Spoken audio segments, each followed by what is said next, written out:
सगळ्यांच्या घरी भात पुलाव तर हे सगळे रेग्युलर रेसिपीज आहेतच, त्या तर बनतातच.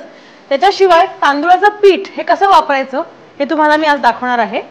तर तांदूळाच्या पिठाची ही रेसिपी जी आपण करणार आहोत ना ती आहे राईस पानकी. पानकी म्हणजे पानात केलेली.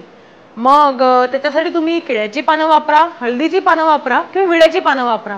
तुम्हाला हवी ती तुम्ही पानं वापरू शकता. मी केळ्याची पानं वापरणार आहे कारण हळदीची पानं कशी सीझनल असतात आणि ती फक्त पावसाळ्यातच मिळतात. केळ्याची पानं सगळीकडे मिळतात म्हणून केळ्याच्या पानातली पानकी आज आपण करणार आहोत. तर पानकीसाठी तांदूळाचं पीठ घ्यायचं आहे आपण.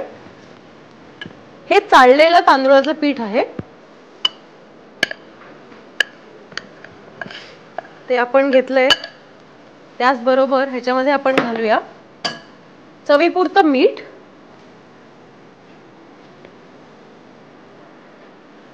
मग ह्याच्यात घालूया आल्याची पेस्ट,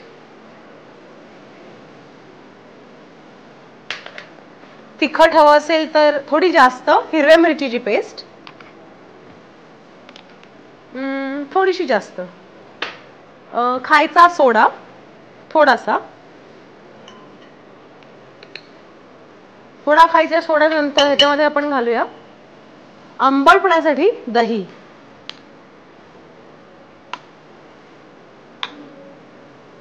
दही घातल्यावर ह्याला आपण छानपैकी मिळून घ्यायचंय. आणि हे जे पीठ आहे ना हे डोशासारखं घट्ट असतं, त्यामुळे लागेल तेवढं पाणी घालून आपण ह्याला पातळ करायचंय. आणि असं हे पानकीचं पीठ भिजवून घ्यायचंय. बरं, मी तर तुम्हाला दाखवते ती आहे प्लेन पानकी. ह्याच्यामध्ये इतके वेगवेगळे प्रकार येतात. तांदूळाच्याच पिठाचा बेस असतो पण ह्याच्यामध्ये मग वेगवेगळ्या प्रकारचे स्टफिंग असतात किंवा ह्या पिठातच आणखीन काय काय तुम्ही घालू शकता. जिरं घालू शकता, तुम्हाला हवं तर पालक घालू शकता. पण तुम्हाला मी अगदी सर्वात सोपी अशी ही रेसिपी दाखवतेय. मग तुम्ही तुमच्याप्रमाणे डिसाईड करा की तुम्हाला आज काय करायचं आहे. एकदा बेसिक पानकीची रेसिपी कळल्यावर मग तुम्ही त्याच्यामध्ये काहीही घालू शकता की नाही.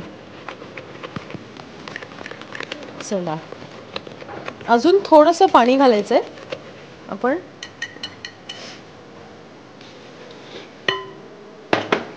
त्यात अजून थोडं पाणी घालून त्याला परत एकदा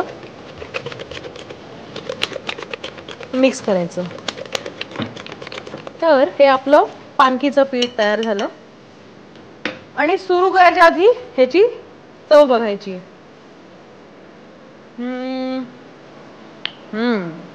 अगदी छान. अगदी तिखटही आहे, मीठ आहेच आहे, त्याचबरोबर आल्याचा पण एक तिखटपणा याच्यामध्ये उतरलेला आहे.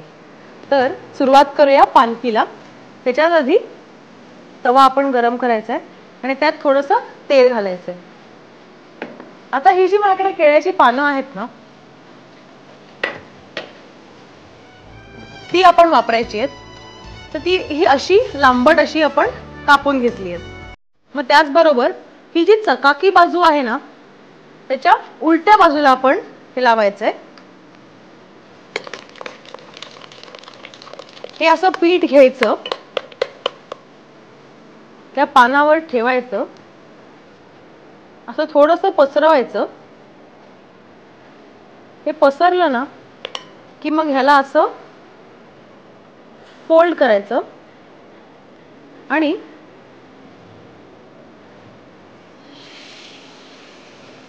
असं ठेवून द्यायचं.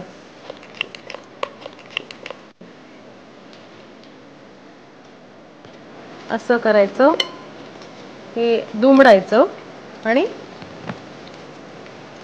शिजवत ठेवायच्या. असंच करून आपण भरपूर पानकी करू शकतो. पण ह्या मात्र गरम गरम खायला लागतात आणि त्याची मजा गरम गरम खाण्यामध्येच आहे. माझी गरम गरम पानकी तयार आहे.